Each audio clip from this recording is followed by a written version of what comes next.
Hey guys, welcome back to VegUp. Before we get started, I think we first have to catch YouTube up to speed because YouTube doesn't even know who VegUp is. So if you're not following us on our other platforms on Facebook and Instagram, you should be there too. And then you would know that we have recently, well, I say recently, like a couple months ago, rebranded, renamed from Evolving Alpha. We've evolved into VegUp. It's our new brand name. We just feel like it's a better embodiment of who we are, who we've grown into, and how we're serving people these days as our life has changed so much. So that's the short and sweet version of that. Now let's get back to the topic of today's show. Which is? Today, I thought it would be really cool to do an interview style with Fraser because Fraser has a very unique story with his mental health history and his progression of overcoming a lot of challenges in his life. And a lot of people relate to that and have questions about that and want to emulate basically what he's been able to do. So he tells his story all the time, but I feel like I'm very good at creating like systems and to-dos out of things. To pull things out of So and also being relevant to Mental Health Week. Yes. Right? Yeah. So that's the main reason. So I thought it would be cool if I interviewed him. That way, as he's telling his story, I can pull more things out that hopefully then you guys can translate into your own life as far as things that you can actually do and figure out the literal how of how he did this for himself. So without maybe further ado, start out by telling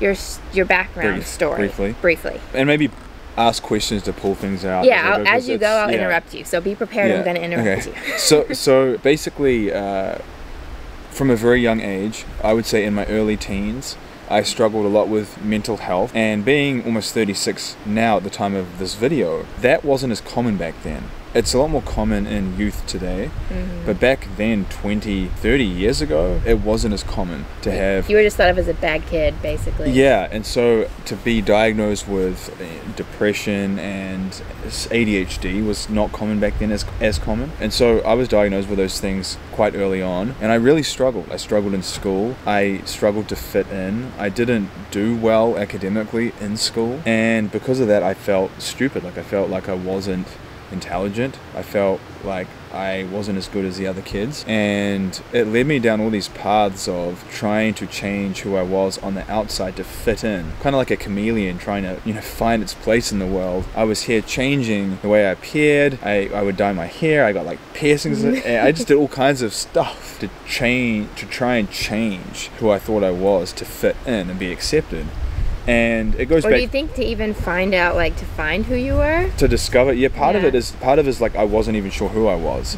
And I think it goes back further than that because my parents divorced when I was about 5 or 6 years old. And so I came from a split household, and my mum moved back to her hometown. So we only saw her in the holidays. So I didn't really have a mother figure there as much, and my dad was a single father raising 2 young boys, and so he was working all the time, so I didn't see him much either. So I didn't really have the typical parental role models, or the ideal anyway. Yeah, I didn't know what it looked like. I didn't know what affection looked like or anything like that. Fast forward into my teens, I really struggled, and it did get worse with time, unfortunately, where I got into drugs and then alcohol, and I did just goofy things, even at school, where I got drunk at a school social, which is like a school function, and I got drunk and the principal found me in the garden covered in vomit. So I'm like, and I look back and I'm like, man, like that was just wild. Like I cannot believe that I did things like that. And that's just one example of so many examples that I can give. And then later in my teens, I was diagnosed with bipolar disorder.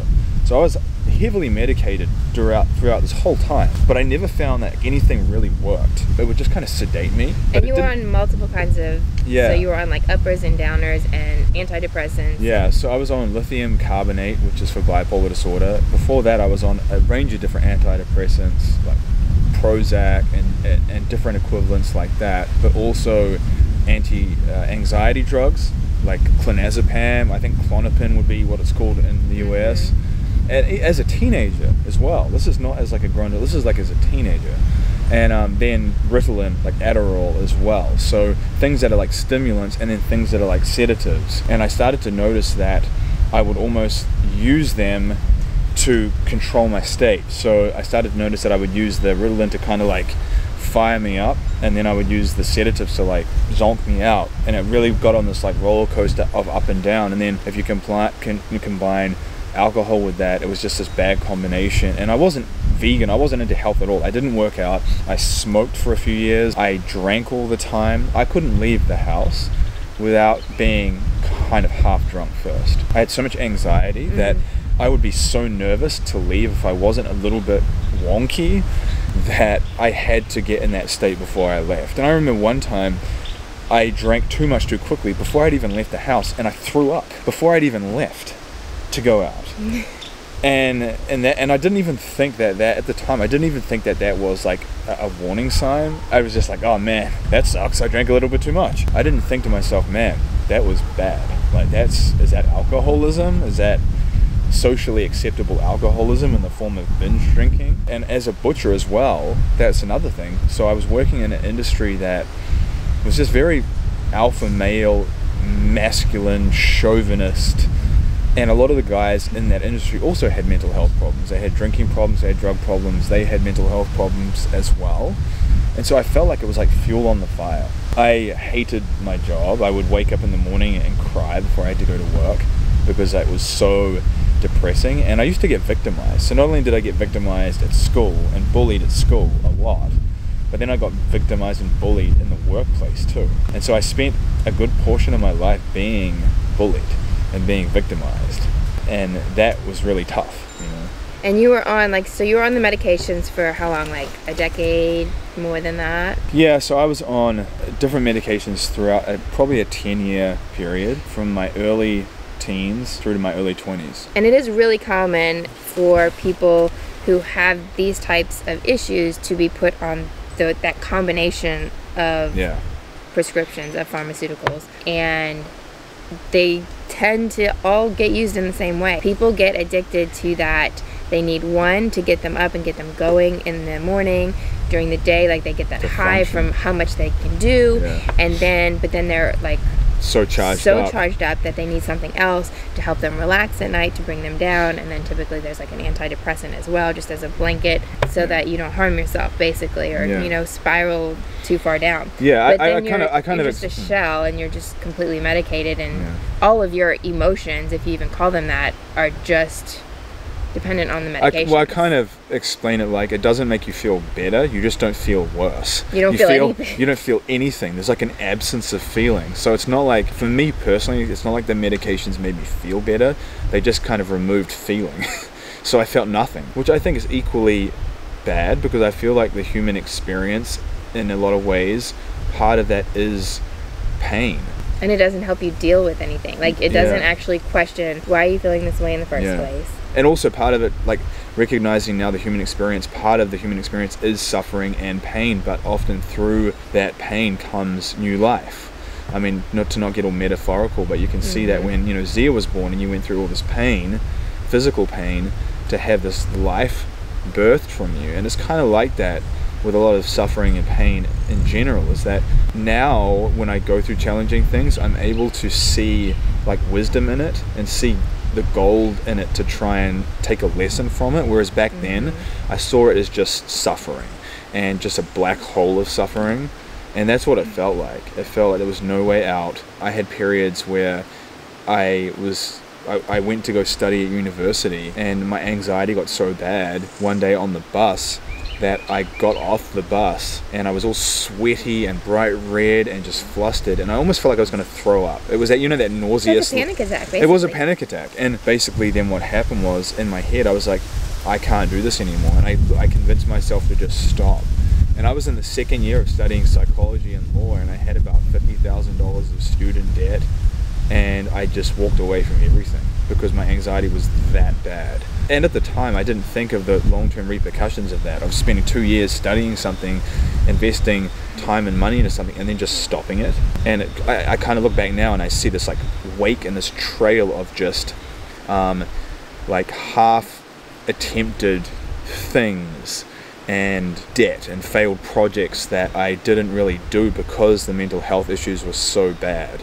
One thing that I wanted to go back to is when you were talking about like the suffering and the pain points that you had, being medicated basically just makes that kind of go away. At least it makes the feeling of it go away. Yeah. So it doesn't actually, like, there was no one or nothing there to help teach you how to process those things, how to deal with them, how to, because like having an emotion, having like pain, suffering, being upset, being angry, all of those things is a normal emotional reaction. Yeah. It's okay to have that. You don't want to stay in those places, and you have to learn how to work through them. And you didn't have that. Instead, you just had a medication to make the feeling go away. Yeah, and I would, in hindsight now, I did a lot of things that kept me stuck in that cycle as well, where I would just lock myself in my room and just isolate myself and speak to no one. I would play sad music all the time and just let music make me even more sad. And my diet was terrible. I didn't even have a diet. It was just I ate food. Like I didn't food-like products. I didn't consciously think about anything regarding food or nutrition or health. And also one of the negative byproducts of that was I had really bad acne. So my skin was really bad, and I think for the most part it was because my diet was so bad. No one ever told me that there was that possible connection. Back then there wasn't YouTube where I could just go on and be like, you know, search someone and find some story about, you know, whole food plant-based diets curing acne, or just a cleaner diet curing acne. It wasn't YouTube. And so I had no resources. When I was in my early teens, YouTube didn't exist. Or at the very least, it was like in its infancy, and we had dial-up internet. And so I didn't have online ability to follow people and get mentorship from people who had gone before me. And so all I had was the people in my world at the time. And so I didn't really have anyone model to me what it was like to work through emotional challenges and suffering, and to come out the other side and have a positive perspective on it. And so you were doing a lot of things, you said, to like basically contribute and perpetuate the same cycle that you were in. So I was doing the drinking alongside the prescription medications, alongside not working out, alongside not getting, you know, fresh air and sunlight, watching violent movies all the time, which I honestly think watching violent movies does play a role in people's psychology. And I used to watch things like Saw. If you've ever watched Saw, it's the most horrific, violent, crazy stuff.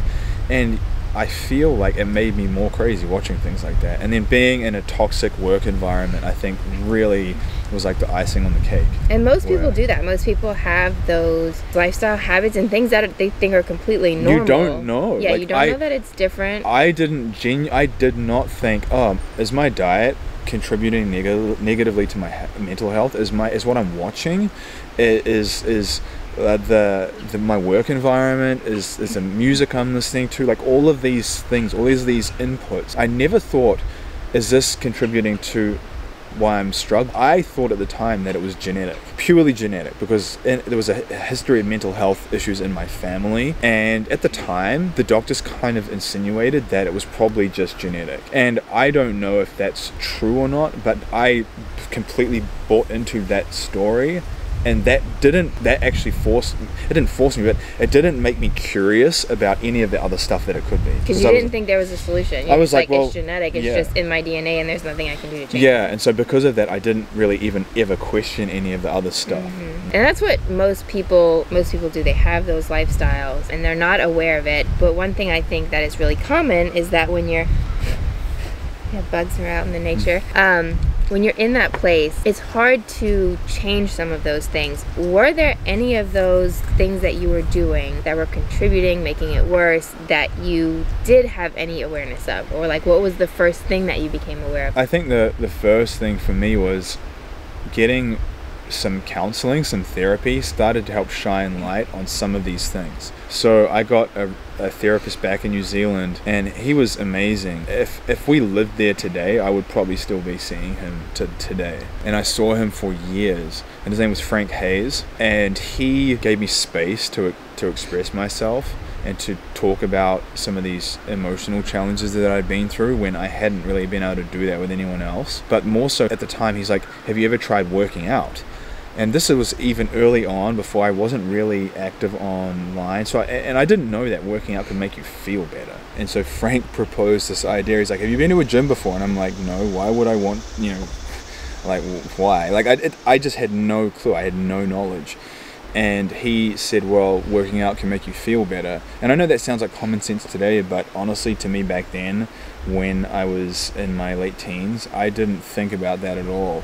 I'd been to the gym before, but I hadn't been consistent long enough to see like the mental wellness benefits of it. And once I went back and got consistent with that, I started to get around a crowd of guys that were about 10 or 20 years older than me, who already had families or were just more mature. And so I think that's what really kicked off my growth, is that I was able to be around these older guys who were more into health and wellness and in a holistic way, and they already either had families or they were just more mature business people.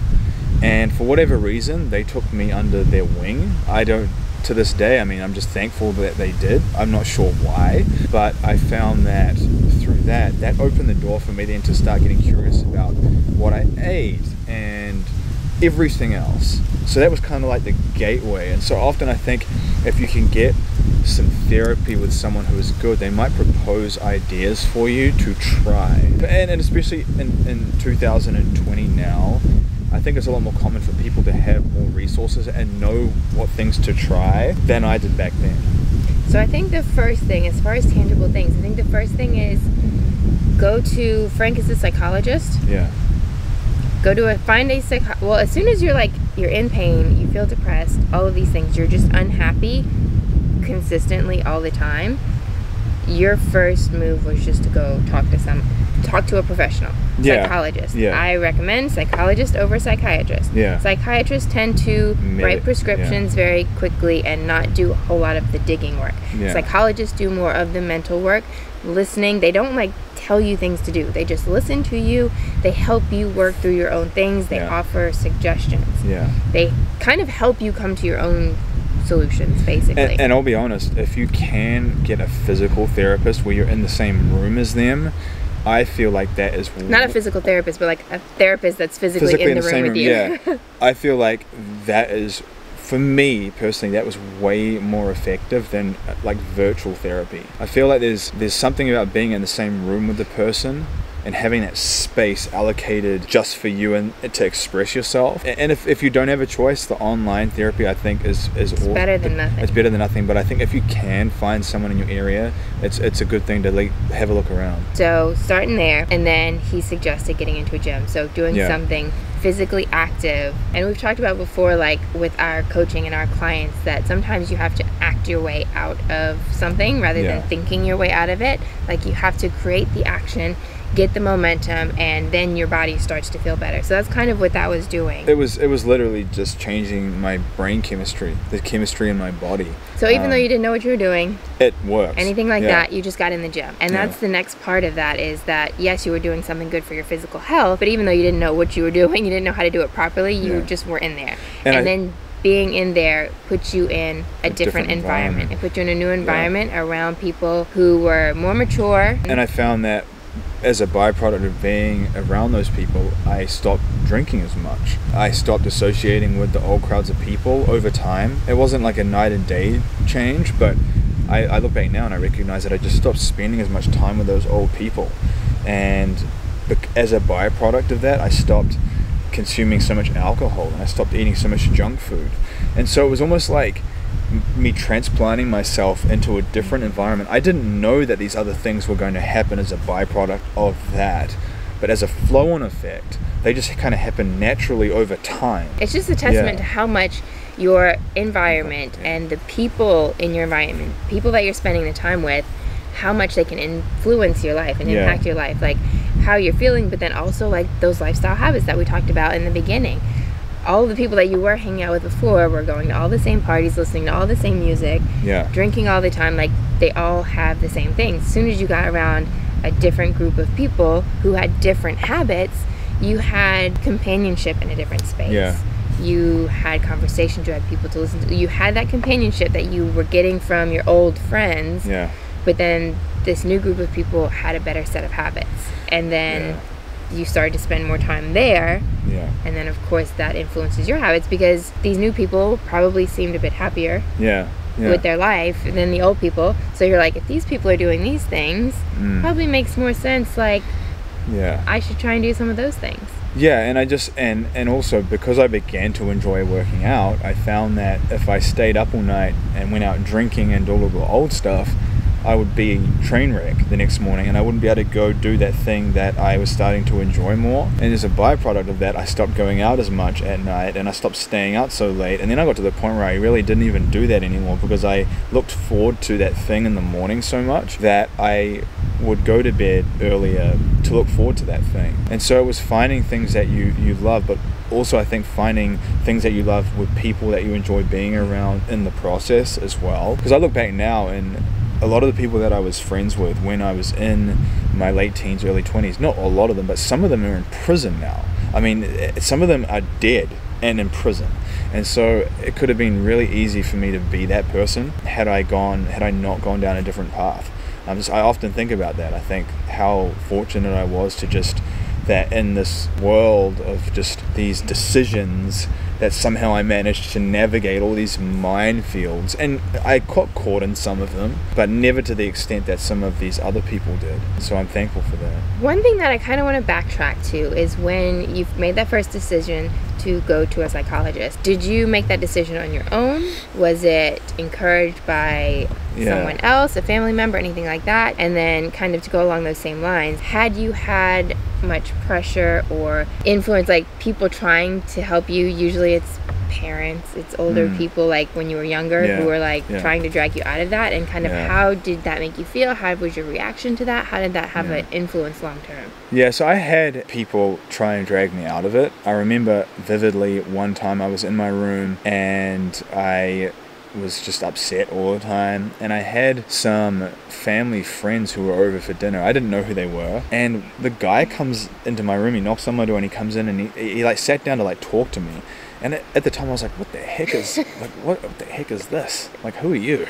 And I guess he just felt like he could try and reach out to me and help me, but I was not receiving of that help. I just thought to myself, you don't understand my pain. That's the thought I had. It's like, you don't understand my pain. Like, who are you? And it didn't get through to me. And I remember that for some reason. I remember him coming into my room and wanting to talk to me and help, and it didn't get through. And for some reason I remember that situation. I think maybe it was because then I kind of recognized that everyone knew that I was struggling a lot, because at the time I didn't know if people knew I was struggling, but then obviously it's clear if people are coming into your room and you're locked away and people are asking if you need help.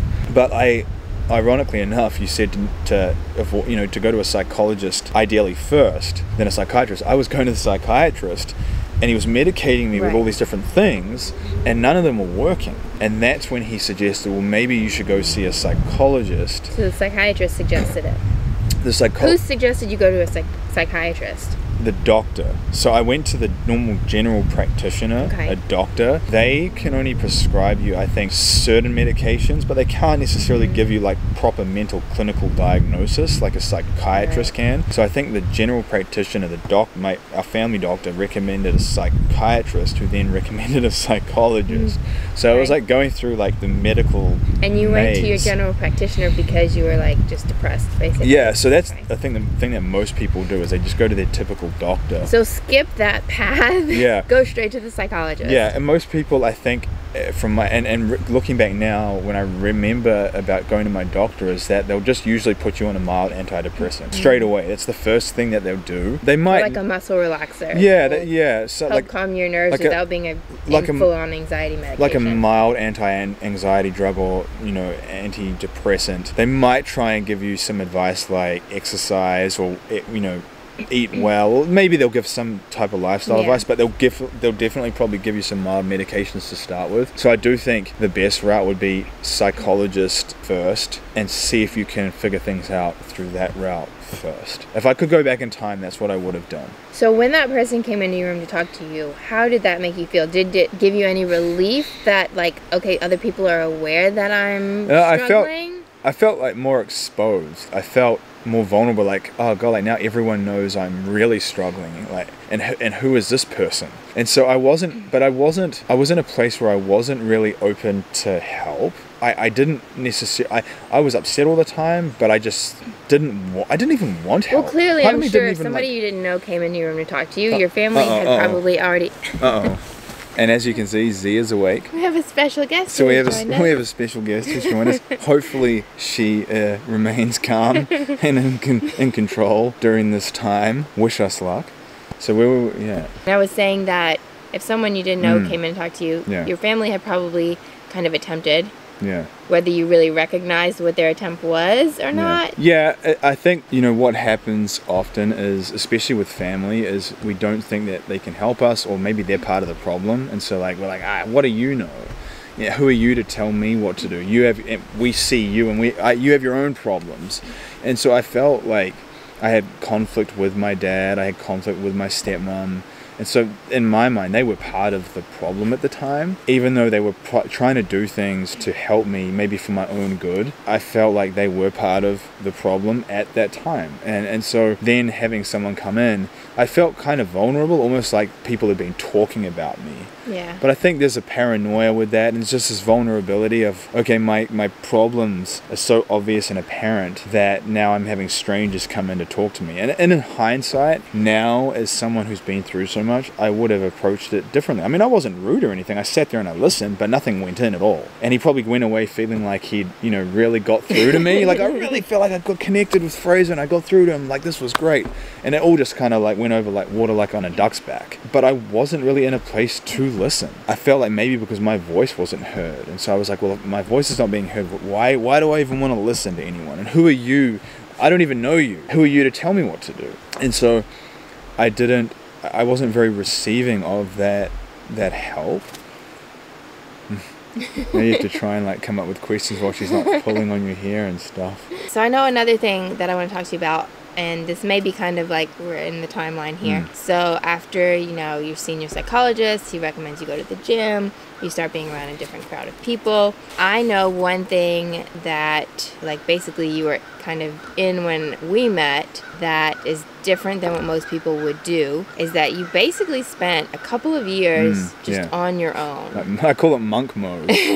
So monk talk mode. About that. Talk about monk how did you get into that? How did you progress into that, or was it a decision that you just kind of went all in on it? Yeah, so it's interesting because it kind of came at a point where I'd been just around negative people for so long, and a couple of just really bad relationships where they caused so much strain on myself and dysfunction and suffering. And I just got to the point where I was sick of putting myself in those positions, because I started to recognize that I was also a common factor amongst all of these pain points. When I was looking at these relationships I had with friends or people, I was like, I started to recognize I was to blame as much, because I could see that the same thing seemed to be repeating itself. I seemed to be around destructive people who didn't have very good values, and I was like, I'm inviting them into my world. And I got so tired of the suffering, so sick of me making bad choices over and over again. It was almost like I put myself in solitude. I was like, you just need to go chill out, because you just keep making ridiculous choices. And that's kind of how I felt. I was like, I'm so done with this. I'm so done with being used by people and arguing. I was done with the arguing. I think that fighting and the arguing was a big part of it. And the drama and the anxiety that the drama would cause, and the tension. And right around that time was also when I started to get into the gym and fitness more, and I started to get more into bodybuilding. And so my whole life kind of inversed, and I moved out of, earlier on I'd been renting in houses with other people, and they were really not probably good people for me to be around either, because they wanted to party in the weekend. So I was always around that. But then it got to a point where I moved back into a house that my dad owned. So I was by myself. So finally I was by myself, not around other people that wanted to party in the weekends. And because... How old were you at this point? I was about 23. And it was the first time that you lived on your own without a roommate? Yeah, it was the first time I'd really lived by myself, and I liked it. I felt like I had my own space. Yeah, I was going to say, I think it's a really good thing for people to do, especially speaking to the younger crowd now. If you can find the opportunity, create the opportunity for yourself to spend some time, even if it's just like 6 months, a year, just living on your own. Still, you're going out, you're having friends. You don't have to go in monk mode necessarily yet. But live on your own, I think, is a really good learning experience. Yeah, and when I say monk mode, I still had people that I saw at the gym, but we just weren't going out to restaurants and bars and drinking. Like, I would spend time with them at the gym, I would socialize with them at the gym, and then I would leave and I would go back home and I would just like have my time. And I found that also because I had that time and that space, I started watching things like Discovery Channel and National Geographic more than the violent movies. And that had documentaries about the world and the universe and the creation of the sun and just all these things that I'd never watched before. And it just got me interested in things outside of violent movies. Outside of like media culture. Outside of media culture, like learning about things. And then it made me curious about stuff. And also I think along this point in time, I recognized that I was distancing myself from a lot of my old friends, and so I got a dog, and her name was Allie, and it was the first time I'd ever had a dog, and she was like my best friend, and she helped me a lot through that time because I didn't feel alone with her. I didn't feel like I was alone. That's the thing, is people think, oh, that must be so isolating, and you're by yourself and you're not spending any time. I didn't feel alone when I was with her. That's the thing. And it was this transition of getting the dog, having the connection with Ellie, having to be responsible for another being outside of myself and think about her needs above and beyond just mine. And it did teach me responsibility, and I couldn't just stay out for as long as I wanted. I had to, be there for her. And then beyond that, learning about other things, like I said, having that time, that quiet time to myself, and it just kind of all fueled each other. And I will say also that it wasn't intentional to some extent. Like when I was saying I need to just stop, in my head I was like, I just need to stop like interacting with bad people, but I didn't think, okay, I need to go like monk mode, I need to get a dog, I need to start watching National Geographic. It just happened as a byproduct of me taking my foot off the accelerator of life, wanting to just basically getting out of like the drama and the like. You were like, I need to stop that. So when you removed yourself from that, these are the other things that just filled the naturally gap. happen. Yeah, so they filled the gap. So now, in hindsight, I would say to people to be cognizant of what you fill that gap with. I was just fortunate enough that I filled the gap with reasonably productive things. I didn't think about, oh, I'm going to fill all these voids in my life with all these great value-adding things. It wasn't like that at the time. It just happened like that. I was fortunate that happened. Often I think sometimes people will fill it with food, or they'll fill it with something that's negative. And so I think if you can be conscious of filling those spaces in your life with things that you could grow to love or grow to appreciate. And when I say grow to love and appreciate, I mean that sometimes you're not just going to watch one show on Discovery Channel or National Geographic and love it. You're not just going to do one thing or one workout and love it. Sometimes you need to give yourself time to adjust your emotional taste buds. But the good thing with working out, like as an example, something physical, moving your body, that does literally change your body's chemistry. And so even if you don't just don't go in and do like a hardcore workout, but if you go in your first day to the gym, or if you go out your first day, wanting to be active, and you go for a walk in like the beautiful weather that we have today, you're just like, your serotonin is going to be up. Like you're going to have a little bit of feel-good hormones. It's going to make you feel good, and that's then you want to do it again. That's why you can see a lot of the residual effects of how I behave now from that time period. So like for you to understand even the way I operate and think now, and I mean maybe it'd be interesting to get perspectives on things about me now that might be interesting to people, because I'll be like, I have to just go outside and do a workout, even if it's just a crappy workout and it's a quick one, because I recognize the importance of like changing my state.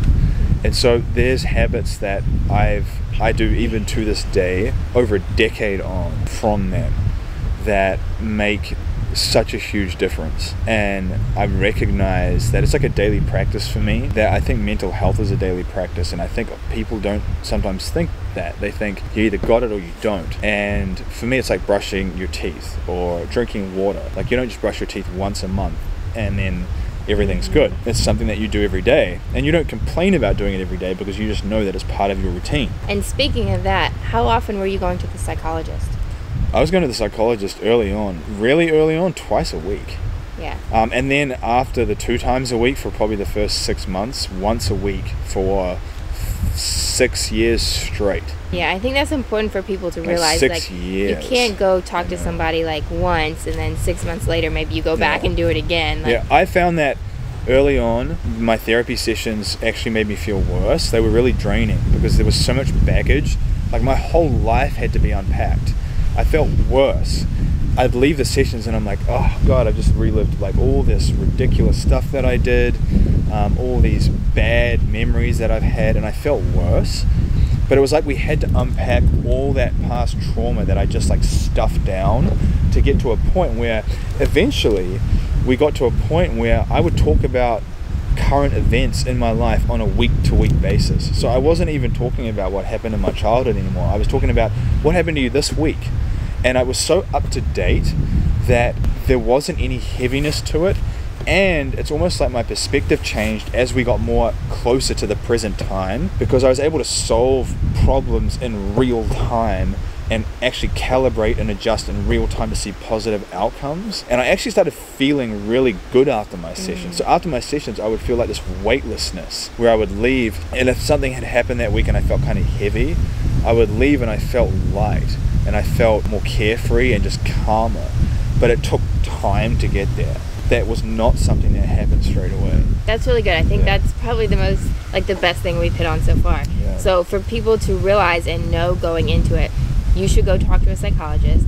Expect it to be uncomfortable at first. It felt bad. And to also, on the back end of that, knowing that it's going to be uncomfortable and it's going to be painful, make time for yourself after the sessions. Yeah. Like, you were living by yourself, at least at some point. Yeah. So you could go and just have time away and just like take a nap or whatever you need to do to just kind of recharge. I remember early on I would go home and sleep because I was so emotionally drained. I remember taking naps. And sometimes that's hard. If you're a busy person or you have a family or you're working, it's hard to do all that. But try to position your sessions at a point in time where you might be able to get some time to rest or just be by yourself to process what you went through. Because there was so much stuff to unpack for me. There was, times where I remember so many where I would have a fight with my dad, and I did really crazy things. I mean, I don't think people often understand that. Like, I chased my dad around the house with a knife, literally. I mean, that was just wild. And he locked himself in a room, and then I remember grabbing all my pills and in his face just pouring all my pills down my throat. So I had to relive those memories again. There was a massive guilt and a massive shame that came with that, and including like memories of the getting drunk off my face at school and being suspended. And then there was a whole thing with the kids that I was involved with was smoking cannabis, and at the time that was you would be expelled from school for doing that. And so like 20 kids got expelled, and they were the popular kids as well. Can you imagine 20 popular kids getting expelled from school and everyone thinking that it was you who told on them? And I didn't, but everyone thought that. So I was absolutely freaking ostracized and bullied like you could not imagine. And so I had to relive that. I remember we were on school holidays at the time. I was suspended for a point of time, and then we dripped into the school holidays. So there was a period of like 6 weeks where I didn't have to go back to school. And I remember crying and freaking out every day through that 6-week period because I knew I'd have to go back and face everyone. And it was rough. And so like I had to go through therapy and relive like all of those challenges. And so you feel way worse at the start.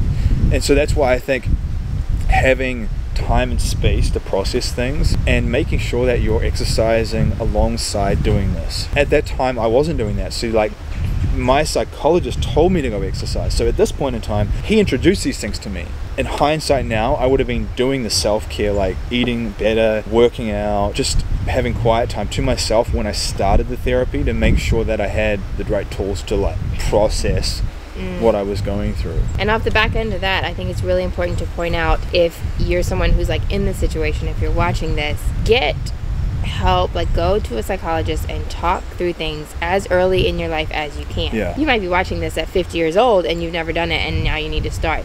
Yeah. And it's going to be challenging to unpack 50 years worth of stuff. So even if you're 50 years old, like, do it now. Basically, the point that I'm making is wherever you are in your life, start right now. Like, don't wait any later to get started. And if you're an older person and there's a younger person who needs help, get them help quickly. If you are a parent of a child, get them into a psychologist early on in their life. They can be a little kid and go to a psychologist. It helps for them to have someone to talk to, and it helps for you to make it a normal thing to do. To normalize it, That's one of the things. Children feel like they're going there because they're crazy. Yeah, that's one of the things, even to this day, I think, especially with the older generation, is this a stigma around mental health, where they don't even think that they have a problem, and two, they think if you have problems that it's embarrassing, that it's somehow you're less of a person. And I think that to change that and flip that on its head, because even when I started doing all this, now this stuff is a lot more common. So kids with ADD, ADHD, depression, I mean, it's scary how common it is now, but at the same time, I think more people are seeking out help. But it seems very common to me now, whereas back then it didn't seem to be a commonality. I didn't find other people like me. I felt like I was an odd one out in that regard. One of the things that I do want to also say for me now is I do recognize, and I truly believe for myself now, that none of those diagnoses were inherently true. And it's not to say that they were misdiagnosis, but I think that I feel like you can change so much about yourself and your mind if you give it enough time and you do have the right tools.